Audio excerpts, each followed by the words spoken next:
Madame, mademoiselle, monsieur, bonjour et bienvenue dans ce magazine où nous poursuivons notre découverte de 7 petits mots de l'Évangile avec Jean-Michel Pauffet. Jean-Michel Pauffet, bonjour. Bonjour. Frère dominicain, enseignant en exégèse biblique à l'Université de Fribourg, durant de très nombreuses années également directeur de l'école biblique de Jérusalem. Vous avez publié ce livre aux éditions du Cerf, 7 petits mots de l'Évangile. Il y en a un qui m'intéresse tout particulièrement, c'est aujourd'hui. Aujourd'hui, on pourrait penser que la Bible est surtout soucieuse du passé, les hauts faits de Dieu dans l'histoire, ou surtout soucieuse d'avenir, fin des temps, victoire sur le mal, etc. J'ai découvert que le rapport au temps, finalement, le plus important, c'est peut-être aujourd'hui. On sait combien le passé peut nous tenir captifs, nous nourrir, mais parfois être véritablement une paralysie. On sait combien le fait de vouloir anticiper ou vivre demain peut empêcher de vivre aujourd'hui. Et donc le fait que l'Écriture insiste sur le aujourd'hui est quelque chose de tout à fait central dans l'acte de foi. Alors il y a 3 lieux majeurs que j'aimerais évoquer. C'est plus que des lieux, disons, le livre du Deutéronome, parce que c'est là que cet appel à l'aujourd'hui, à l'écoute du Seigneur, l'aujourd'hui résonne. Et puis après, j'évoquerai l'Épître aux Hébreux, qui précisément revient sur ce psaume « Aujourd'hui, si vous entendez sa parole, ne fermez pas votre cœur ». Et puis surtout les aujourd'hui dans l'Évangile de Luc. Alors commençons par le Deutéronome, où dans ses discours, justement, avant l'entrée en terre promise, Moïse équipe son peuple d'une certaine façon. Et qu'est-ce qu'il lui dit ? C'est quel chapitre là pour nous situer ? C'est au chapitre 4 du Deutéronome. Maintenant Israël, écoute les lois et les coutumes que je vous enseigne aujourd'hui, pour que vous les mettiez en pratique, afin que vous viviez, que vous entriez pour prendre en possession dans le pays que vous donne le Seigneur, pour en prendre possession, voilà. Quelle est en effet la grande nation dont les dieux se fassent aussi proches que le Seigneur notre Dieu ? Quelle est la grande nation dont les lois et coutumes soient aussi justes que toute cette loi que je vous prescris aujourd'hui ? Et Moïse prend à témoin contre vous les cieux et la terre, qui sont des témoins au procès. Le Seigneur dit, écoutez, comme vous avez tendance à oublier, il y a des témoins. Les témoins, le ciel et la terre. D'autres fois, c'est les montagnes qui sont, parce qu'elles seront encore là. Vous passez, vous oubliez, mais voilà. Je prendrai aujourd'hui à témoin contre vous les cieux et la terre, parce que vous devrez promptement disparaître de ce pays dont vous allez prendre possession en passant le Jourdain. Vous n'y prolongerez pas vos jours, car vous serez bel et bien anéantis si vous n'écoutez pas. Donc, Deutéronome au chapitre 4. Alors, il y a le fameux Shema Israël, donc au chapitre 6 du Deutéronome, qui est le rappel comment cet aujourd'hui de l'écoute va animer au quotidien la vie du croyant. C'est donc Deutéronome au chapitre 6 que ces paroles. Écoute donc, le Seigneur notre Dieu est le seul Seigneur, tu aimeras le Seigneur ton Dieu de tout ton cœur, de toute ton âme et de tout ton pouvoir. Mais c'est la suite qui est encore plus intéressante. Que ces paroles que je te dicte aujourd'hui restent dans ton cœur.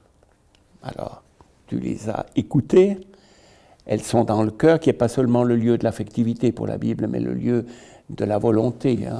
Intelligence et volonté ensemble. Tu vas les garder dans ton cœur, tu les répéteras à tes fils. Alors la répétition, c'est apprendre par répétition. Donc il faut apprendre. Il y a des choses qu'on doit apprendre, comme dans tout métier, et bien dans la foi aussi. Ensuite, tu en parleras aussi bien assis dans ta maison que marchant sur la route. Il y a le temps pour apprendre et répéter, Puis il y a la conversation familière. Les Juifs me disaient souvent ça à Jérusalem. Nous parlons de la foi entre nous et en famille, même si on n'est pas très pratiquant, ça fait partie de notre histoire. Vous en parlez peu. Vous envoyez vos enfants chez la catéchiste, mais est-ce que vous en parlez au quotidien? Donc, tu l'écouteras, tu le garderas, ça sera dans ton cœur. Il y aura une répétition pour apprendre, il y aura la parole quotidienne et familière, assis dans ta maison ou marchant sur la route, dedans et dehors, couché aussi bien que debout, la nuit, le jour. Tu les attacheras à ta main comme un signe, c'est-à-dire tu porteras la Torah, la main qui est le signe de la relation et du travail, et puis tu les écriras sur ton front comme un bandeau, comme un peu en Inde, le poing, n'est-ce pas, sur le front, et puis tu les écriras sur les poteaux de ta maison et sur tes portes. On en a fait une obligation matérielle. Vous voyez les Juifs qui portent les lanières autour de leurs bras et puis la petite boîte avec sur le front avec le passage du Deutéronome, etc. Mais c'est une catéchèse au quotidien pour se souvenir de ce que le Seigneur nous dit. Cette transmission-là, elle est vraiment très belle. Alors passons maintenant à l'Épître aux Hébreux. L'Épître aux Hébreux rappelle ce psaume, le psaume 95. Aujourd'hui, si vous écoutez sa parole, ne fermez pas votre cœur. Parce que il y a des chrétiens qui sont en train d'être assimilés, qui abandonnent leurs assemblées, comme dit l'auteur de la lettre aux Hébreux. Et à quoi est-ce qu'il les invite de manière assez belle, un peu sévère? Prenez garde, c'est au chapitre 3 de la lettre aux Hébreux. Prenez garde, frères, qu'il n'y ait peut-être en quelqu'un d'entre vous un cœur mauvais, assez incrédule pour se détacher du Dieu vivant. Dieu tient tellement à nous, qui nous a attachés à lui. Le péché, c'est se détacher de lui, c'est quitter une communion. Mais encouragez-vous mutuellement, chaque jour, tant que vaut cet aujourd'hui, pour que personne d'entre vous ne s'endurcisse par la séduction du péché. Voilà. Nous sommes devenus participants du Christ si toutefois nous retenons inébranlablement jusqu'à la fin, dans toute sa solidité, notre confiance initiale. Vous voyez la solidité et la confiance. Voilà. L'amen qui revient. Oui. Et il poursuit dans la lettre aux Hébreux en disant « Faites très attention parce que leurs cadavres tombèrent dans le désert. » Il rappelle ce séjour au désert. Et l'avertissement est clair, nous pourrions, tout comme eux, tomber dans l'incrédulité.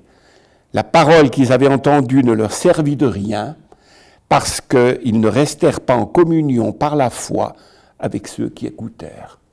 Il y avait encore quelques notions, des bouts de vérité, mais pas de communion, de solidarité entre croyants et de fidélité à la parole entendue. Mais ça prépare les cadavres dans le désert. Mais, heureusement, le Seigneur, toujours au chapitre 4, de nouveau, Dieu fixe un jour, un aujourd'hui. C'est jamais perdu. Le Seigneur qui part à la recherche de la brebis qui lui manque, eh bien, il y a eu les cadavres dans le désert, il y a ceux qui ont refusé d'entendre, mais il ne se résout pas et donc ouvre à nouveau et toujours un aujourd'hui. Si vous entendez sa voix, n'endurcissez pas vos cœurs. Voilà. Et puis finalement, il y aura aussi alors en Saint-Luc.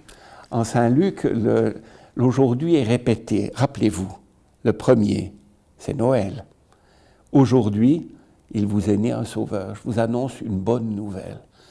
À des pauvres, à des bergers qui étaient mal vus à l'époque de Jésus, qui passaient pour des voleurs. Si Jésus dit « Je suis moi, le bon berger », et je ne m'enfuis pas quand vient le loup, alors que le mauvais berger n'a cure des brebis. Eh bien, une bonne nouvelle pour ces pauvres, il vous est né un sauveur.